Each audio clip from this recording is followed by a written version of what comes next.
Hello everyone, welcome to my channel Learn Social Work with Poulomi, and I am Poulomi Mukherjee.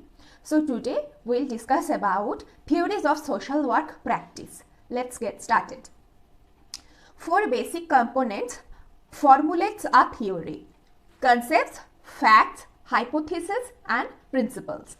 Two major terms are used to describe theories in social work. First, human behavior in social environment, HBAC, and second, practice theories. Theories are basic necessities for establishing a fact.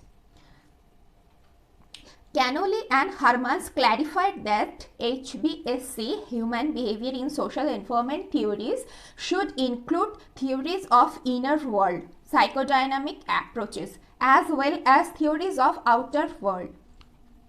Structural inequalities. Practice theories mainly focuses on the process of conceptual theories inform empirical practice. Practice theories lack knowledge about client's problem and its context to knowledge about professional intervention.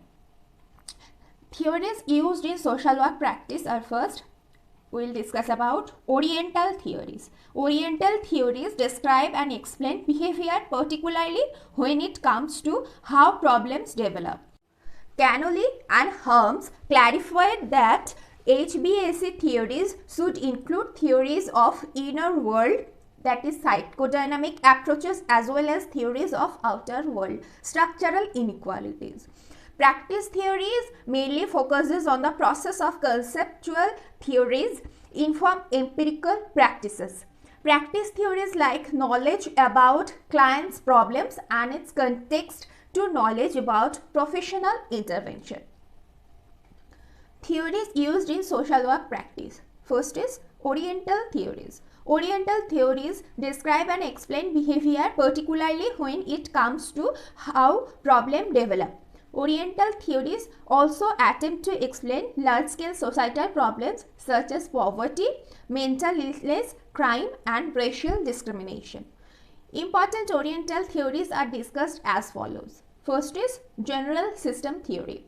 It focused mainly on the reciprocal relationships between the elements of a system, a well-developed and organized unit of interdependent, transacting and mutually influencing both individuals or collectives and their subunits within an identifiable environment, mentioned by Siparia in 1975.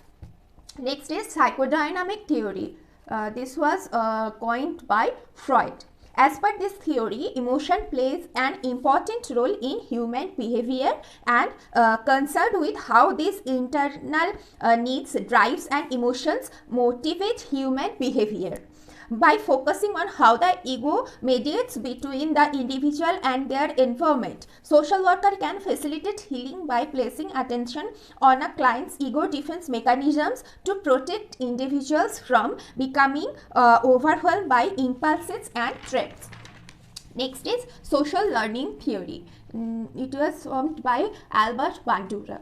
It is also known as behaviorism or behavior theory. It is based on psychology of learning.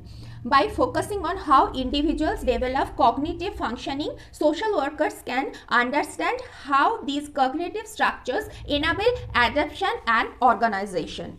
Next is conflict theory. It was founded by Karl Marx. It helps to explain how person structures and power disparities impact people's lives. Power is unequally derived in every society, and all societies perpetuate various forms of oppression and injustice through structural inequality, from the wealth gap to racial discrimination. Next, we will discuss about cultural lag theory. W.F. Ogburn introduced cultural lag theory in his book Social Change. A change in any one part of the cultural pattern may create strains and disturbances in the other closely related parts. Adjustment between these parts will have to be made eventually to restore harmony. But naturally, there will be a time lag between it restored. This time lag is known as cultural lag. Next, we will discuss about differential association theory. Differential association theory was developed by Edwin Sutherland in criminology. This theory proposes that by the interaction with others, individual learns techniques, values, attitudes, and motives for criminal behavior. Different association theory talk most about the learning theory of deviance. Since crime is understood to be learned behavior, the theory is also applicable to white-collar, corporate and organized crime. Next, we will discuss about social exchange theory. American sociologist George Homans is credited as the founder of social exchange theory. Social exchange theory is a social psychological concept that views human relationship as a kind of results that view human relationship as a kind of driven from social behavior. People choose to start and maintain relationships that maximize benefits and minimize cost. There is a certain amount of give and take in each relationship, and the valuing of benefits and cost within them determine whether or not one chooses to continue that association. Next, we will discuss about field theory. Kurt Lewin is considered as the father of modern social psychology for employing scientific methods and experiments in the study of social behavior. He not only adapted Gestalt's principles but further applied them to a theory of personality and development, which is now known as the psychological field theory.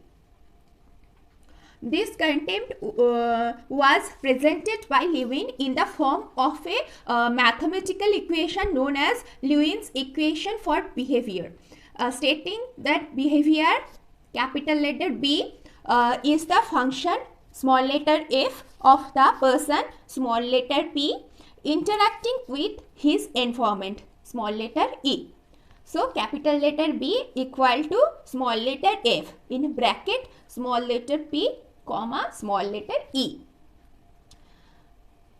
It is also known as person in environmental fit. Psychological field is otherwise known as the life space, which comprises the individual and his psychological or behavioral environment, also known as facts that affect the behaviors or thoughts of the individual at a certain point of time. Okay, now we will discuss about social work theories from practice perspective. First is system theory, external link. It describes human behavior in terms of complex system. It is premised on the idea that an effective system is based on individuals' needs, rewards, expectations, and attributes of the peoples living in that system. Next is social learning theory, external link. It is based on Albert Bandura's idea that learning occurs through observation and imitation. New behavior will continue if it is reinforced. According to this theory, rather than simply hearing a new concept and applying it, the learning process is made more efficient if the new behavior is modeled as well. Next, we will discuss about psychological development theory, external link. It is an 8-stage theory of identity and psychological development articulated by Erik Erikson. Erikson believed everyone must pass through 8 stages of development over the life cycle.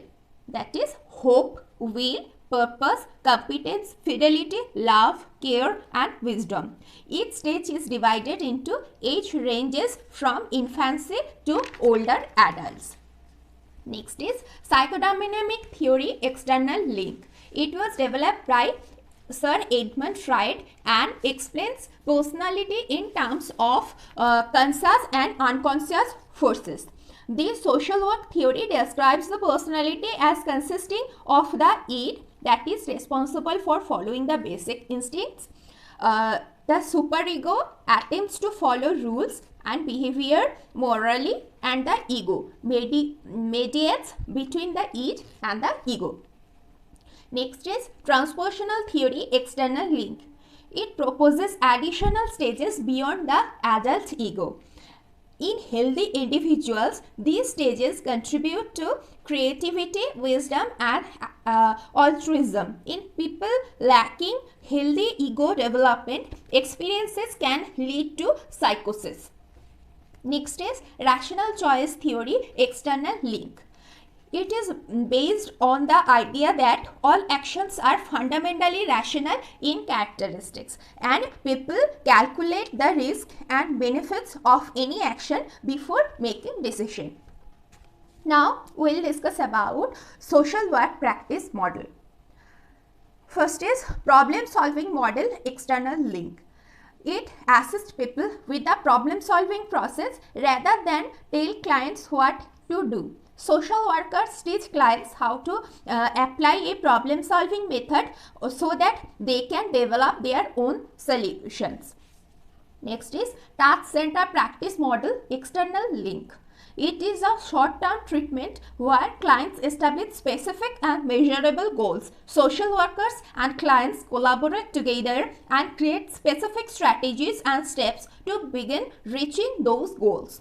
Next one is narrative therapy model, external link. It externalizes a person's problem by examining the story of the person's life. In the story, the client is not defined by the problem and the problem existed as a separate entity. Instead of focusing on a client's depression, in the social work practice model, a client would be encouraged to fight against the depression by looking at the skills and abilities that may have previously been taken for granted. Next is cognitive behavior therapy model, external link. It focuses on the relationship between thoughts, feelings and behaviors. Social workers assist clients in identifying patterns of irrational and self-destructive thoughts and behaviors that influence emotions. Next one is crisis intervention model, external link. It is used when someone is dealing with an acute crisis. The model includes 7 stages, that is assess safety and lethality, rapport building, problem identification, address feelings, generate alternatives, develop an action plan and follow up. This social work practice model is commonly used with clients who are expressively suicidal ideation. Okay, next we will discuss about levels of theories in social work practice. Thompson explained different levels of theories. Those are, first one is grand theory. American sociologist C. Wright Mills coined the term grand theory. It refers to the forms of highly abstract theorizing in which the formal organization and arrangement of concepts takes priority over understanding the social world. In this view, grand theory is more or less separate from concrete concerns of everyday life and its variety in time and space. Next is macro level theory or global theory. It relates to the large-scale issues and large group of people. The practice of macro-social work is the effort to help clients by intervening in large systems. Examples include lobbying to change a healthcare law, organizing a statewide activities group, or advocating for large-scale policy changes. Macro practice is one of the key distinctions between social work and other helping professions, such as psychiatric therapy. Macro social work generally addresses issues experienced in meso or micro social work practice as well as social work research. Macro practice empowers clients by involving them in system change. Next one is middle range theory. Robert K. Martin developed this theory. It starts with an empirical phenomenon as opposed to a broad substract entity like the social system. It focuses on a limited range of issues, for instance, labeling theory, which from a social integrationist perspective aims to explain deviance. Next one is micro theory. It was developed to explain very small scale situations, for instance relationship between staff and patient in a ward. Okay, so that's it for today's video. Hope you like my video. If you like my video, please press the thumbs up button and share my video with your friends. And if you have any question, please let me know in the comment section below. Okay, so thank you. Bye. We'll meet in the next video.